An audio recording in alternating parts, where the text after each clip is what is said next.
السلام علیکم ورحمۃ اللہ تعالی وبرکاتہ۔ دوستو، میں پھر سے حاضر ہوا ہوں آپ کی خدمت میں عملیات کی پوشیدہ راز کے اگلے پارٹ کے ساتھ۔ اگر آپ نے ہمارا اس ویڈیو کا پہلا پارٹ نہیں دیکھا ہے تو اوپر سیدھے کونے میں آئی پر کلک کر کے دیکھ سکتے ہیں یا ویڈیو کے نیچے ڈسکرپشن میں دیکھ سکتے ہیں۔ دوستو، اگر آپ ایک عامل ہے یا عملیات کی دنیا میں قدم رکھنا چاہتے ہیں یا آپ عملیات میں 12 مرتبہ ناکام ہوئے ہیں تو آپ کو عملیات کی پوشیدہ راز جاننا نہایت ہی ضروری ہے، تو اس ویڈیو کو شروع سے آخر تک ضرور دیکھیں۔ دوستو، میں نے پچھلے ویڈیو میں 20 راز کو بتایا تھا، اب اس ویڈیو میں 21واں راز سے شروع کرتے ہیں۔ 21واں راز: اپنے کھانے پینے کے برتنوں کو کسی کو ہاتھ نہ لگانے دیں، خود ہی ان کو دھوئیں، کسی عورت کے ہاتھ کا کھانا نہ کھائیں، بہتر ہے کہ خود ہی کھانا پکائیں۔ 22واں راز: عمل عروج ماہ میں شروع کریں، یعنی چاند کی پہلی تاریخوں میں۔ نوچندی جمعرات کو شروع کریں تو بہتر ہے۔ دوستو،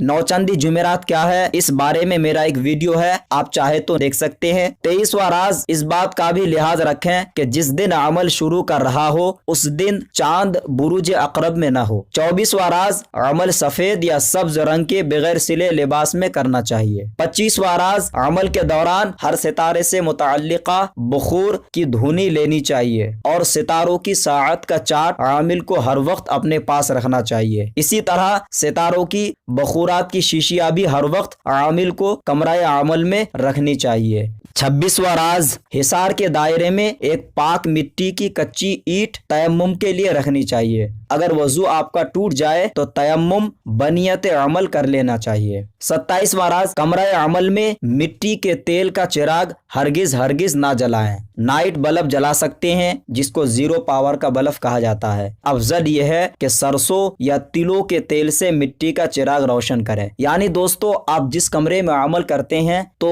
بہتر یہی ہے کہ آپ اس کمرے کو زیادہ روشنی نہ رکھیں، بلکہ دوران عمل ہو سکے تو 0 پاور کا جو بلب ہوتا ہے اس کو جلا کر آپ عمل پڑھ سکتے ہیں۔ 28واں راز: عمل کو کامیابی سے ہمکنار کرانے کے لیے 3 باتیں بنیادی حیثیت رکھتی ہے۔ نمبر 1: کم کھانا، دوسرا کم سونا، تیسرا کم بولنا۔ دوستو، لوگوں سے کم ملاقات کریں تاکہ کم سے کم زبان کھلنے کی نوبت آئے، اور کھانا کم کھائیں تاکہ آپ کو نیند کا غلبہ زیادہ نہ ہو، اور کم سوئیں تاکہ آپ عبادت زیادہ کریں۔ 29واں راز: لذت آمیز چیزوں سے خود کو بچائیں۔ لذیذ چیزیں زیادہ مقدار میں کھائی جاتی ہے، اور جب معدہ غذا سے بھر جاتا ہے تو پھر انسان پر غنودگی اور نیند کا غلبہ ہو جاتا ہے، اعضاء سست پڑ جاتے ہیں، نیز گیس بننے کے امکان پیدا ہو جاتے ہیں، جس سے وضو کے ٹوٹنے کا اندیشہ رہتا ہے۔ اسی لیے غذا ایسی استعمال کرنی چاہیے جو زندہ رہنے کے لیے کافی ہو، اور غذا برائے نام لینی چاہیے تاکہ اعضاء پر سستی کا غلبہ نہ رہے اور نیند نہ آئے۔ اکثر عاملین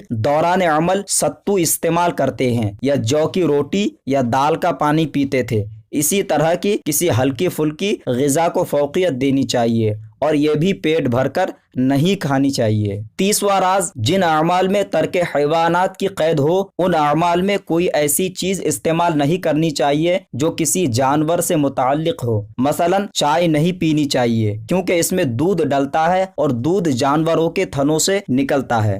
گھڑی کا فیتا چمڑے کا نہ ہو، جوتا چمڑے کا نہ ہو کیونکہ یہ چیزیں جانوروں کی کھال سے تیار ہوتی ہے۔ ترک حیوانات کی تفصیل کی ویڈیو میں اپلوڈ کروں گا، اس میں اچھی طریقے سے آپ سمجھ سکتے ہیں۔ 31واں راز: عملیات کے دوران پھلوں کا استعمال بھی نہیں کرنی چاہیے۔ اسی طرح کسی لکڑی کی چیز بھی استعمال نہ کریں۔ درختوں سے متعلق صرف کھجور کی چٹائی کی اجازت ہے، ورنہ درختوں کو جانوروں کے مثل سمجھنا چاہیے۔ 32واں راز: دوران چلہ عامل کو چاہیے کہ وہ کسی چھوٹے سے چھوٹے جانور کا بھی خون نہ نکالیں، مثلا مکھی اور مچھر کو مارنے سے بھی عمل بے اثر ہو جائے گا۔ ناخن وغیرہ کاٹتے وقت اس بات کی احتیاط رکھیں کہ خون نہ نکلے۔ اگر عامل کے جسم کے کسی بھی حصے سے خون نکل گیا تو بھی عمل بیکار ہو جائے گا۔ 33واں راز: عمل جاڑوں کی رات میں کرنا چاہیے کیونکہ جاڑوں کی رات میں یکسوئی زیادہ ہوتی ہے اور راتیں بھی لمبی ہوتی ہے، مچھر مکھی سے بھی انسان محفوظ رہتا ہے۔ دوستو، 34واں راز: عمل کے دوران تعداد کے ساتھ ساتھ عامل کو چاہیے کہ وہ یکسو رہے، دھیان اپنا ادھر ادھر نہ لے جائے۔ تعداد میں کسی قدر کی کمی بیشی بھی گوارا نہیں،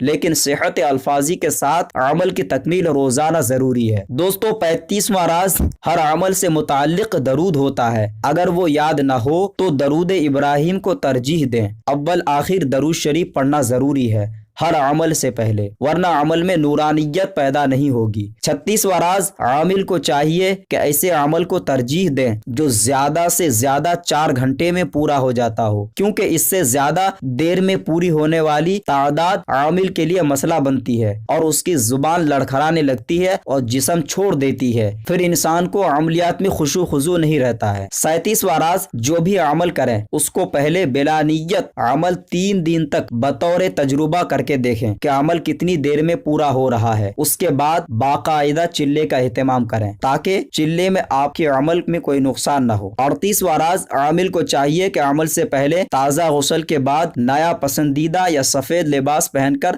2 رکعت نفل نماز پڑھیں اور اللہ تبارک و تعالی سے اپنے عمل کی کامیابی کی دعا کریں۔ دوستو 39واں راز، عمل سے پہلے کامیابی اور اپنی دعا کی قبولیت کا مکمل یقین دل میں ہونا چاہیے۔ تردد اور دل میں وسوسہ بے اطمینانی عمل کی ناکامی کا سبب بنتی ہے۔ دوستو 40واں راز، عمل کے پہلے دن اور عمل کے آخری دن کم سے کم 3 آدمیوں کو پیٹ بھر کے کھانا کھلانا چاہیے، زیادہ سے زیادہ اپنی وسعت کے مطابق، لیکن بہتر یہی ہے کہ آپ 5 یا 7 یا 11 لوگوں کو کھلائیں۔ کھانا کھلانا اللہ کو پسند ہے، اسی لیے اس کی برکت سے عمل میں کامیابی ملتی ہے۔ دوستو 41واں راز، عامل کو چاہیے کہ جس استاد کی رہنمائی سے یا جس کتاب کے استفادہ سے یا جس بزرگ کی دعا سے اور جس عامل کی سرپرستی میں وہ اپنا عمل شروع کریں یا جاری رکھیں تو اس کی دل سے قدر کرنی چاہیے اور اس کے لیے دعائے خیر کرنی چاہیے۔ جو عامل اس فارمولے پر عمل کرتا ہے اس کو رب العالمین مقاصد حسنہ میں کامیابی عطا کرتا ہے اور اس کی عزت و مقبولیت میں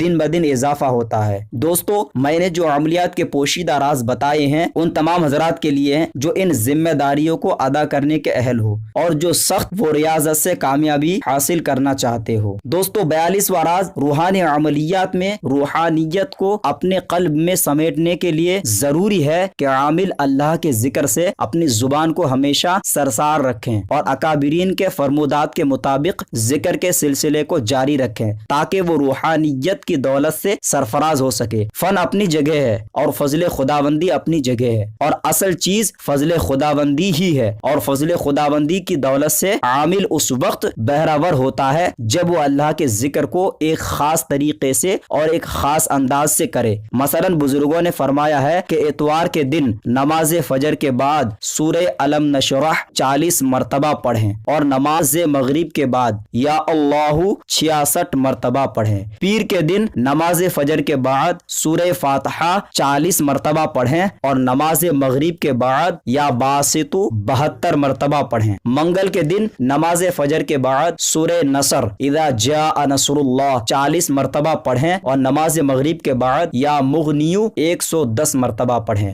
اور بدھ کے دن نماز فجر کے بعد سورہ اخلاص 40 مرتبہ پڑھیں اور نماز مغرب کے بعد یا بصیرو 100 مرتبہ پڑھیں۔ جمعرات کے دن نماز فجر کے بعد سورہ قدر 40 مرتبہ پڑھیں اور نماز مغرب کے بعد یا جلیلو 73 مرتبہ پڑھیں۔ جمعے کے دن نماز فجر کے بعد سورہ قریش لإلاف قریش 40 مرتبہ پڑھیں اور نماز مغرب کے بعد یا ودودو 120 مرتبہ پڑھیں۔ دوستو ایسے ہی سنیچر کے دن نماز فجر کے بعد معوذتین 40 مرتبہ پڑھیں، یعنی سورہ فلق اور سورہ ناس، اور نماز مغرب کے بعد یا وکیلو یا کفیلو 100 مرتبہ پڑھے۔ انشاءاللہ عز و جل ان وظائف کی پابندی سے قلب و روح میں صفائی اور طہارت پیدا ہوگی اور پڑھنے والا دولت روحانیت سے سرشار ہوگا۔ دوستو ان عملیات کی پوشیدہ راز کو بتانے کا مقصد یہ ہے کہ جو حضرات محنت بھی کرتے ہیں، جو حضرات مشقتیں بھی اٹھاتے ہیں، پرہیز جلالی و جمالی بھی کرتے ہیں، اس کے باوجود بھی ناکامی ہوتی ہے، تو ان حضرات کے لیے تحفہ ہے میری طرف سے۔ اگر ان باتوں کو